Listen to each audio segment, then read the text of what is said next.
கலைமணி வந்து வித்தியாசமான கேரக்டர்ஸ் கொண்டு வந்து எனக்கு கொடுத்தாரு. அப்போ மனோபாலாவும் வந்து ராதிகா நீ இப்படி பண்ணால் நல்லாயிருக்கும் ராதிகா அப்படிங்கும். நான் ரொம்ப மிஸ் பண்ணுறேன் மனோபாலா, ஏன்னா திட்டத்துக்கு ஆள் இல்லை இப்போ.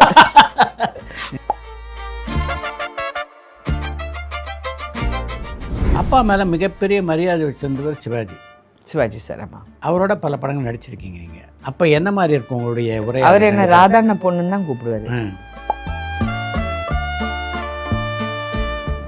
பசுப்பொல்ல சிவாஜி சார் ஒரு மாதிரி மூட்டில் இருந்தால் நீ போய் நீ அங்கே உட்காந்து அவர்கிட்ட பேச்சு கொடுத்துக்கிட்டே இரு அப்படிப்பாரு. என்ன அனுப்பி விடுவார். அவர் வந்து இந்த பாரதி இருக்காரு அப்படிப்பாரு. நடிக்க வந்ததுக்கு பின்னால் யாரையாவது ரோல் மாடலாக ஃபிக்ஸ் பண்ணிக்கிட்டீங்களா? மதர் தான் எல்லாமே.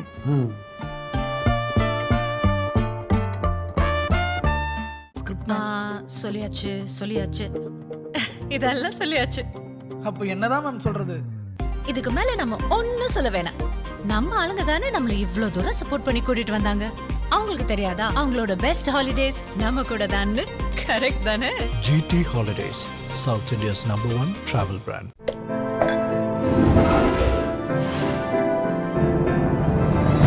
Chai with Chitra.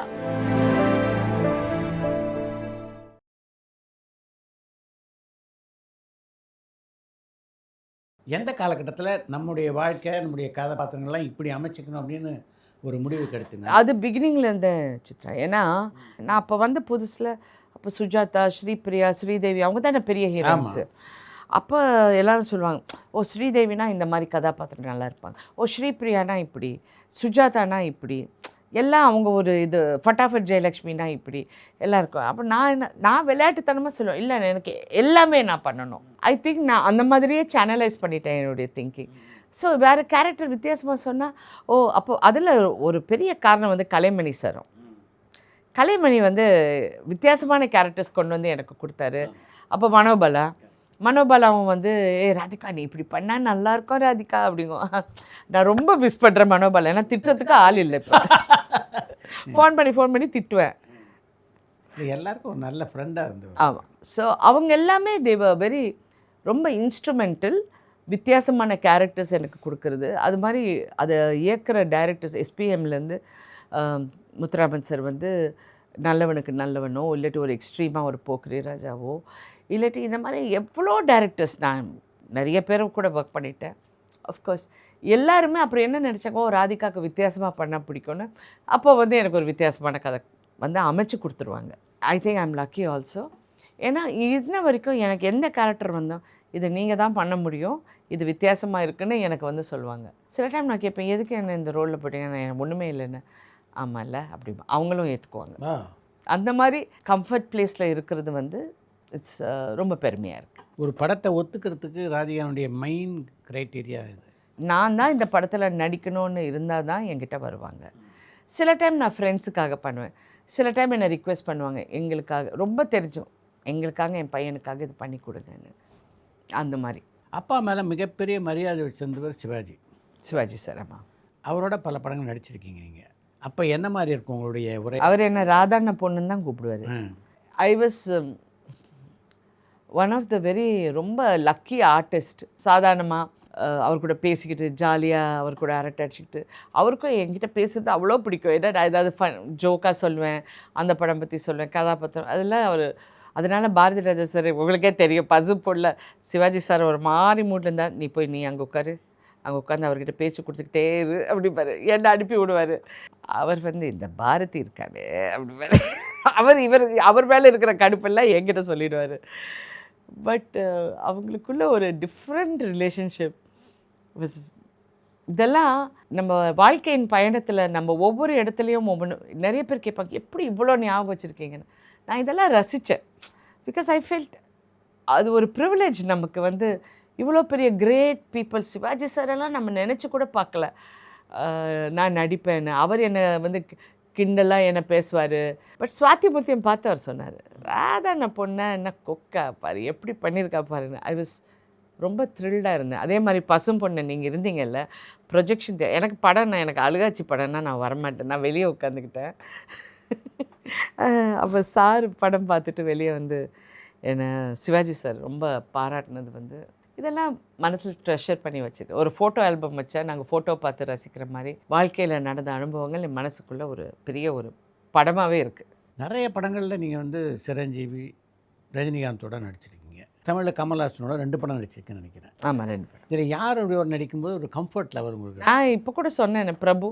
ஓ, பிரபு எல்லாரையும் தாண்டி பிரபு எனக்கு அவர் படத்தில் நடிக்க வரத்துக்கு முன்னாடி அப்பத்துலேருந்தே எனக்கு பிரபுவை தெரியும். நாங்கள் அடிக்கடி மீட் பண்ணுவோம். அப்போ நாங்கள் அவர், ஸ்ரீபிரியா, ராம்குமார், அப்புறம் ஒரு பெரிய நமக்குன்னு ஒரு செட் இருக்கும்.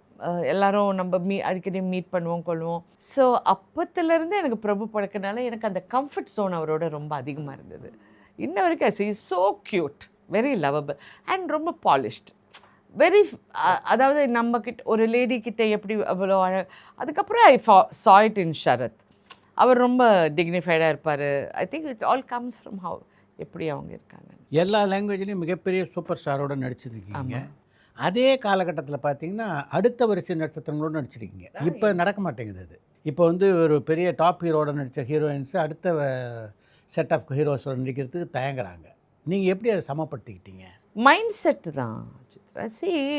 நடிப்புன்னு வந்துட்டேன், என்னுடைய பிலீஃப். அது எப்படி அடுத்தவங்க எடுத்துக்கிறாங்கன்னு எனக்கு தெரியாது.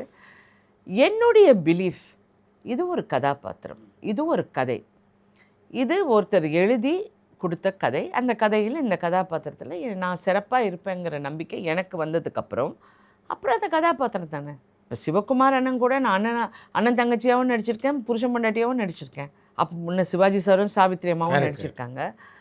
But it's a mind. அப்புறம் மைண்டை தாண்டி நடிப்பு என்ன, நம்ம எவ்வளோ கன்வின்சிங்காக நம்ம அந்த கதாபாத்திரம் பண்ணுறோங்கிறது. அந்த கன்விக்ஷன் நான் என்னால் கொண்டு வர முடியும்னா, எனக்கு அந்த கான்ஃபிடென்ஸ் இருக்குன்னா, I don't see where's the problem for every actor. அந்த ஈகோ இருக்கக்கூடாது. நீங்கள் நினச்சி பாருங்கள், எல்லாமே வாழ்க்கையில் ஒரு நடிகர் நடிகைக்கோ, ஒரு டைரக்டர் நடிகருக்கோ, இல்லை ஒரு நடிகைக்கோ என்ன வந்து குறுக்க நிற்கிது சொல்லுங்கள்? அதுதான் இந்த 3 எழுத்து தான். நான் ஏன் அது பண்ணணும், என்ன எதுக்கு அப்போ கூப்பிட்டாங்க, நான் ஏன் இங்கே உட்காரணும், நடிங்கம்மா எல்லாரும் கொஞ்சம் நடிக்கலாமே அப்படின்னு நமக்கு தோணும். நடிக்க வந்ததுக்கு பின்னால் யாரையாவது ரோல் மாடலாக ஃபிக்ஸ் பண்ணிக்கிட்டீங்களா? மதர் தான் எல்லாமே. She was a strong person. உங்களுக்கு தெரியும், நல்ல பழக்கம். அவ்வளோ எனக்கு சாவித்திரம்மா பிடிக்கும், பப்பியம்மா பிடிக்கும், எனக்கு மனோரமா பிடிக்கும். இந்த மாதிரி வரிசையில் நீங்கள் பார்த்தீங்கன்னா எல்லார்கிட்டேருந்தையும் நான் ஏதோ கற்றுக்கிட்டேன், இன்க்ளூடிங் கமல் சார். தாய் கிழவியை பார்க்கும்போது அவர் என் பக்கத்தில் உட்காந்துருந்தார். அப்போ ஒரு காட்சியில் ஒரு உண்மையான நடிகராக இருந்தால் அவருக்கு தெரியும் நான் என்ன பண்ணுறேன்னு, எனக்கு தெரியும் நான் என்ன பண்ணியிருக்கேன்னு. அவர் அது படம் ரொம்ப ரசித்து பார்த்துட்டு இருக்கும்போது அந்த ஒரு இடத்துல அவரை மையப்படுத்தி ஒரு சின்ன ஒரு 2-3 இடத்துல நான் பண்ணது வந்து, நான் இப்படி ஓரக்கண்ணில் அவரை பார்க்குறேன், அவர் என்னை அப்படி திரும்பி பார்த்தாரு, காம்ப்ளிமெண்ட்டா அப்படின்னு. அருமை. So yes, I think I am influenced by Kamal sir, I am influenced by Rajini sir. நீங்கள் சொல்லி எல்லார்கிட்டேயும் கற்றுக்கிறதுக்கு நிறைய விஷயங்கள் இருக்குங்க. பட் அது கற்றுக்கணுன்னா I will see something nice in that. ஒரு வல்னரபிலிட்டி பார்ப்பேன். எனக்கு ஊர்வஷி ரொம்ப பிடிக்கும், ரேவதி பிடிக்கும், அவங்கக்கிட்ட இருக்கிற கன்விக்ஷன் எனக்கு ரொம்ப பிடிக்கும். So I enjoy, maybe I learn something from them. Saranya அவங்க ரொம்ப சின்சியராக நடிப்பாங்க. ஸோ எனக்கு அந்த சின்சியரிட்டி ரொம்ப பிடிக்கும். இது மாதிரி உங்களுக்கு கற்றுக் கொடுத்த இன்னும் யாரெல்லாம் இருக்காங்க? எல்லாம் நிறைய பேர் இருக்காங்க, எங்கள் அப்பா உள்பட. பாலையா, நாகேஷ், வரிசைப்படுத்திட்டே போகலாம்.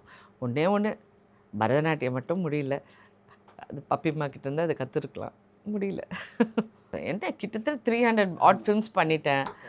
எனக்கு எப்போவுமே அப்படி தான். வேலையை பொறுத்தவரை வேலை முடிஞ்சிச்சுன்னா ஐ க்ளோஸ் தட் சாப்டர். என்னுடைய ஃபோக்கஸ் வந்து என் குடும்பம், என் ஃபேமிலி, அவ்வளோதான். அண்ட் மை ஒர்க், என்ன அடுத்தது என்ன பண்ணணும், அடுத்த ஷூட்டிங் என்ன, அதுக்கு போயிடுவேன்னா.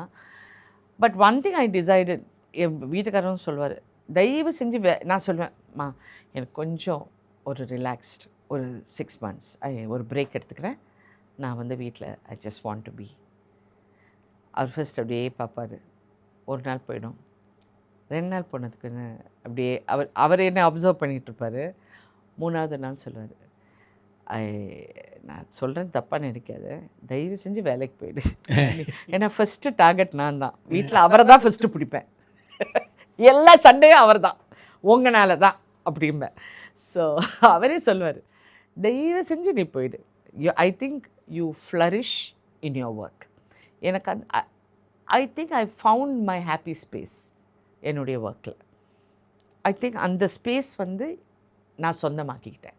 ஸோ அந்த சொந்த ஆக்கிட்டேங்கிறப்ப அதில் இருக்கிற அந்த சந்தோஷம் என் வேலையின் அந்த வேலை அப்படிங்கிற ஒரு லவ்வால் வெளியே வருது. நான் நினைக்க வேலை நான் இது சொல்லுவேன்னு. ஏன்னா லைஃப்பில் ஒவ்வொரு வருஷமும் நான் இதுமாதிரி நடிக்க மாட்டேங்க, என்னை விட்டுடுங்க, இப்படியே சொல்லியே காலம் தள்ளி அப்படியே வந்துட்டேன். ராதிகா ஒரு நல்ல நடிகை ஆக்கியதில் யாருக்கெல்லாம் முக்கியமான பங்கு இருக்குது? பாரதிராஜா தாண்டி கே. விஸ்வநாத், எஸ்பி முத்துராமன், நீங்கள் எல்லா ஒரு எஸ்.ஏ. சந்திரசேகர், நீங்கள் யார் வேணாலும் சொல்லுங்கள், எல்லாருக்கிட்டே மனோபாலா, கலைமணி, யார் வேணாலும் சொல்லுங்கள். ஐம் சாரி, பேர் வந்து வரிசைப்படுத்தி எனக்கு சொல்ல தெரியல. தாசரி நாராயண ராவ், ராகவேந்திர ராவ், யார் வேணாலும் சொல்லுங்கள். Everybody is instrumental. நான் டைரக்டர்ஸ் ஆக்டர். எனக்கு இன்ன வரைக்கும் மானிட்டரை பார்க்க போவே மாட்டேன். I don't see monitors at all. சும்மா கேட்பாங்க, மேடம் உங்கள் கெட்டப் போடுவாங்க, அது மட்டும் பார்ப்பேன். மேக்கப், அந்த டிண்ட் கரெக்டாக. ஏன்னா இப்போ டிஜிட்டலைஸ் ஆனதுனால நம்ம டிண்ட் கொஞ்சம் ஜாக்கிரதையாக பார்க்கணும். ஸோ அது மட்டும் போய் செக் பண்ணுவேன். காஸ்ட்யூம் ஓகே, என் அசிஸ்டன்ஸ் கிட்ட மட்டும் சொல்லுவேன், ஹேர் கரெக்டாக இருக்கா, அது இருக்கா, அவ்வளோதான். அதுக்கப்புறம் கட் சொன்னால் first I look at the director. எனக்கு டைரக்டர் ஓகே சொன்னால் தான் அந்த இடத்த விட்டு நான் நவருவேன். அது அப்படியே பழகி போயிடுச்சு. இப்போ இருக்கிறவங்க அதெல்லாம் பண்ணுறதில்ல. அவங்களே கட் சொல்லிடுவாங்க. பட் நான் வந்து டைரக்டருக்கு வந்து படப்பிடிப்பில் கேள்விகள் இருக்குமா ராதிகாவுக்கு? சில டைம் எனக்கு இது கரெக்டாக வருதா அப்படின்னு கேட்பேன் டைரக்டரை. இல்லை உங்களுக்கு எங்கே டவுட் வருதும்பாங்க. இல்லை இந்த இப்படி போகுது, அது எங்கே போகுதுன்னு எனக்கு தெரியல, ஃபினிஷிங் வர மாட்டேங்குது அப்படின்னு அவங்களே பார்ப்பாங்க. அது கரெக்ட்னா அவங்க திருத்திக்குவாங்க. But I don't interfere because he is the boss at the end of the captain of the ship. Directors ஆர்டிஸ்டா Radhika? I am 100% directors artist, producers artist. நடிகையாக வராமல் இருந்திருந்தால் எனக்கே தெரியாது. நான் வந்து ஆக்ட் பண்ண வரப்போது என்ன 15-16 வயசு. ஏதாவது முடிவு பண்ணுறதுக்கான ஒரு அறிவு கூட எனக்கு கிடையாது. அந்த டைமில், அந்த காலகட்டத்தில் we are just young teenagers. இப்போ இருக்கிற எக்ஸ்போஷர், யங் பீப்புளுக்கு இருக்கிற எக்ஸ்போஷர் கூட அப்போ கிடையாது. So everyday would have been something. ஒரு நாள் டாக்டர் நினைப்பேன், கொஞ்சம் ரத்தம் பார்த்தா மயக்கம் போட்டு விழுவேன், அப்போ அவுட்டு, அந்த கரியர் அவுட்டு. அப்புறம் என்ன, என்ஜினியராக பில்டிங் மேலே ஏறினா தலை சுத்தம் முடியாது. அப்புறம் கேரியர் ஆப்ஷன் வந்து டிசைட் பண்ணக்கூடிய டைமில் வாழ்ந்தேன்னா I don't know what I would have been. நான் எப்போவுமே சொல்லுவேன், டைரக்டர் தான் என்னை வந்து செதுக்கினார். அவர் வந்து கேரக்டருக்கு சூட்டபிள்னு நினச்சி அவர் காசு பண்ணாலும் ஒன்லி நிறம் மாறாத பூக்கள் நடிக்கும்போது தான் என்கிட்ட சொன்னார், உங்ககிட்ட ஒரு ஸ்பார்க் இருக்குது, எவ்வளோ அந்த படத்துக்கும் இந்த படத்துக்குமே நீ ஒரு வித்தியாசம் காட்டுற. ஸோ அதை நான் எடுத்துக்கிட்டேன். வித்தியாசம் அப்படிங்கிறத கதாபாத்திரம், அங்கேருந்து தான் என்னுடைய பயணம். நீங்கள் கேட்டிங்கல்ல, எனக்கு அதான் வாஸ் திங்கிங் எங்கேன்னு. ஐ திங்க் நிறம் மாறாத பூக்கள் வாஸ் மை சேஞ்சிங் பாயிண்ட். உங்களுக்கான நெருக்கமான நண்பர்கள் வட்டாரம் அப்படின்றது எந்த காலகட்டத்தில் உருவாச்சு? நான் எல்லார் கூடயும் ஃப்ரெண்ட்ஸு. இப்போ வந்திருக்கிற ஹீரோஸ் கூட நான் ரொம்ப ஃப்ரெண்ட்ஸு தான், அவ்வளோதான். பழகுவோம். பட் ஒன்லி சில பேர் தான் என் வெரி க்ளோஸ், லைக் ஃபேமிலிக்குள்ளே, அவ்வளோதான். என் மதர் வந்து நான் என்ன சாய்ஸ் என் லைஃப்பில் எடுத்திருந்தாலும் அவங்க எப்போவுமே எகென்ஸ்டாக இருந்திருக்காங்க. அவங்க எகென்ஸ்டாக இருக்கிறாங்க அப்படிங்கிறதுக்காக நான் சில தவறுகள் பண்ணுறேன். அதெல்லாம் லைஃபோட பாடம் எனக்கு. ஆனால் ஷரத்தை பொறுத்த வரைக்கும் ஃபர்ஸ்ட் டைம் எங்கள் அம்மா வந்து நீ சரத்குமாரை கல்யாணம் பண்ணுன்னு சொன்ன முதல் நபர்.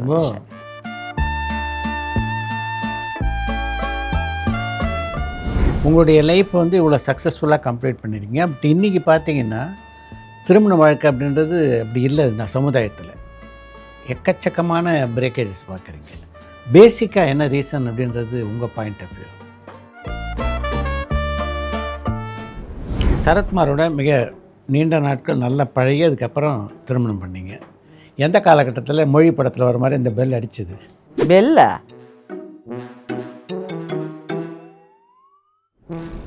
ஏதோ லாரன்ஸ் மாஸ்டர் வந்தாங்க, அவங்க ஏதோ வேஷம் வந்து அவருக்கு அது பெண் வேடம் போட்டாங்க. எனக்கு தெரியாது. அப்புறம் படம் கூப்பிட்டாரு, காஞ்சனா படம் பார்க்கணுன்னு என்னை கூப்பிட்டாரு. நான் படத்துக்கு போய் படம் பார்த்துக்கிட்டே இருக்கேன். அது ஒரு எனக்கு பேய் படம்னா பயம். பட் அது கொஞ்சம் காமெடியாக சொன்னனால கொஞ்சம் சிரிச்சுக்கிட்டே பார்த்தேன். அப்புறம் சரத் அப்படி ஷாக் ஆயிட்டேன். மாமா